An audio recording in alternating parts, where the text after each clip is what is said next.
এই মাহে রমজানে দেখবেন ইফতারের সময় সেহেরির সময় দেখবেন অনেক লোক কত আইটেমের ফল বিভিন্ন ফল ফলান্তি দিয়ে বিভিন্ন মাছ মাংস বিভিন্ন কিছু দিয়ে সেহেরি খাবেন ইফতার করবেন। এমন মানুষ দেখবেন এই দুনিয়াতে শুধু পানি দিয়ে ইফতার খুলবে এবং সেটা ভর্তা দিয়ে ভাত খাবে। এটাই বিধির খেলা, এটাই বিধির বিধান।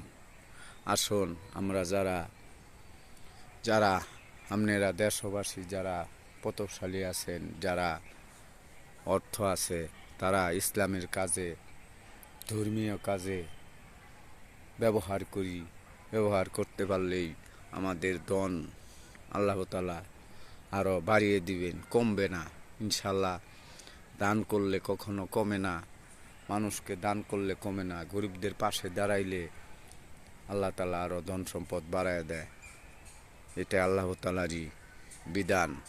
সবাইকে ধন্যবাদ। আসসালামু আলাইকুম প্রিয় দর্শক।